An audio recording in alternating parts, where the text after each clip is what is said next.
Salut à tous! Aujourd'hui, présentation d'un couteau que je voulais depuis longtemps. Si vous avez regardé mes précédentes vidéos, vous savez que j'aime les marques Civivi et Bestech.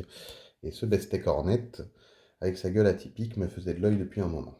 Avant de passer à la présentation, je me permets de vous inviter à vous abonner à la chaîne si ce n'est pas déjà fait. C'est ma récompense et ça me motive pour vous offrir toujours plus de contenu et un contenu de meilleure qualité. Sur ce, passons aux caractéristiques de ce Hornet. Donc on est sur une belle bête hein, pour un pliant de 19,4 cm de longueur totale. Donc on a une lame de 8,9 cm pour un tranchant de 7,4 cm. Une lame bien costaud de 3,8 mm pour une hauteur de 3,2 cm. Et le tout pour un poids de 155 grammes. Donc autant dire qu'on le sent dans la poche. Et c'est pas rien pour un couteau qui se présente comme un 2DC. Au niveau des matériaux, on reste sur du classique pour du Bestech. Donc une lame en acier D2, comme indiqué ici, et des plaquettes pour le manche en G10. Donc les plaquettes en G10 ont un travail en relief assez intéressant. Je vous avoue que quand j'ai vu les photos au début, j'avais peur que ce soit vraiment trop prononcé et gênant. Et au final, c'est pas du tout le cas. C'est même plutôt agréable. Ça permet une bonne prise en main. C'est assez confortable. Et ça participe vraiment au grip du manche. L'autre point fort des plaquettes pour moi, c'est la couleur. Je ne sais pas si on le voit très bien dans la vidéo. Là, on est sur la version rouge et noir, qui est quand même pas courante et vraiment sympa à mon goût. Sinon, je ne l'aurais pas acheté de toute façon. On a également une version vert et noir qui est très jolie aussi. Bon, après, pour ceux qui préfèrent le classique, on a une version avec des plaquettes toutes noires.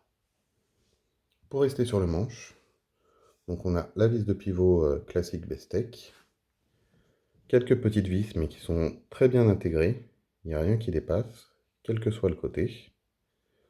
On retrouve également un clip qui n'est pas réversible et qui ne permet vraiment pas un port discret du couteau. Il y a tout ça qui dépasse du coup quand on le porte. Alors après, est-ce que quand on a un couteau comme ça, on veut être discret avec? Je suis pas sûr. On verra midi à sa porte. On a un petit trou pour le passage d'une dragonne ou d'une paracorde. Les platines en acier inoxydable sont ajourées. Je ne sais pas si on le voit très bien ici. Hop, les deux. J'essaie de faire le point pour que vous voyez quand même un minimum. Donc histoire de gagner un petit peu de poids. Mais le détail que j'aime le plus sur le manche, c'est cette entretoise dorée. Je ne sais pas si on voit très bien la couleur là du coup avec la lumière. Mais ça participe vraiment à l'identité du couteau, hein, qui se veut atypique et qui essaye vraiment d'avoir une identité propre, que ce soit avec les couleurs des plaquettes ou ça. Alors c'est costaud hein, comme le reste du couteau, mais je trouve vraiment que ça participe à sa bonne gueule.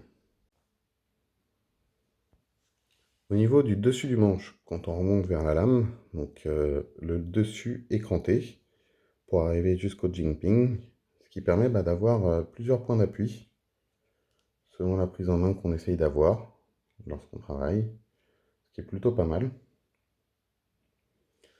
Tout le dessus de la lame est également cranté. Alors pour moi, ça a surtout un rôle esthétique, mais ça peut également servir de grip quand on veut travailler en détail, ou quand on prend d'autres prises en main un peu plus proches, notamment avec le finger choil ici qui est très présent, ce qui ne plaira pas à tout le monde. Et du coup, ça nous fait vraiment une super prise en main, quelle que soit celle qu'on veut prendre. Les empreintes du manche y participent également. Là-dessus, il a beau être costaud, mais il est vraiment très agréable en main. Et quand on veut bosser avec, manger avec et tout ça, on trouve forcément la prise en main la plus adéquate et la plus pratique. Et du coup, c'est très agréable de s'en servir. pour finir sur la lame, après l'écran, donc on arrive sur un faux tranchant jusqu'à la pointe. Le style de la lame, on aime ou on n'aime pas. Moi, perso, j'adore. Je sais que beaucoup de gens seront dérangés par cette grosse ouverture sur le dessus de la lame.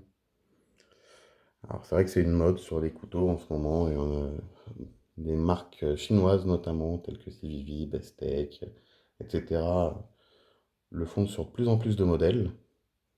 En l'occurrence, il y a le côté esthétique, mais je pense que ça participe aussi au gain de poids. On est quand même sur un couteau qui fait 155 grammes, ce qui est pas rien. Donc si on peut gagner quelques grammes par-ci par-là, c'est pas plus mal. Beaucoup aussi ont peur que à l'usage, on ait notamment de la nourriture ou quoi que ce soit qui se bloque dedans. Là, je vous rassure, hein, au vu de sa taille, si c'est le cas, ça se nettoie très très facilement. Un point très important pour beaucoup de monde, elle est parfaitement centrée. Bon, ça reste un détail chez Bestech parce que c'est toujours le cas, mais c'est toujours bon à dire. Comme vous avez pu le voir, on est sur un système d'ouverture par flipper, un système de verrouillage par liner lock. Le flipper marche du feu de Dieu, il suffit d'appuyer un tout petit peu et ça part tout seul avec les roulements à billes en céramique. C'est super efficace et honnêtement, on s'en lasse pas. C'est juste impossible de le rater. Le liner lock, quant à lui, se bloque parfaitement sur à peu près la moitié de la lame. Il est super accessible et se débloque super facilement. Hop. Là, je l'aide, mais même si on l'aide pas, voilà, avec le roulement à billes, ça se ferme tout seul.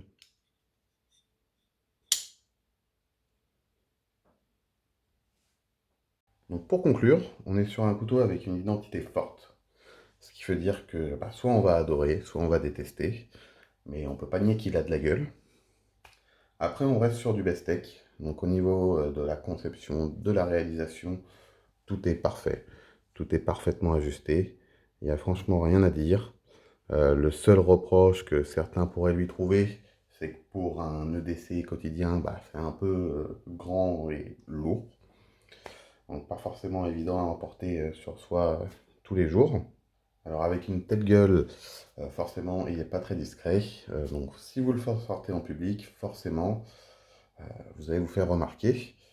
Après, honnêtement, quand on a un couteau d'une telle qualité, avec une telle prise en main, une telle gueule, tout ce qu'on a envie, c'est de l'utiliser. Et le regard des autres, bah, on s'en fout un petit peu.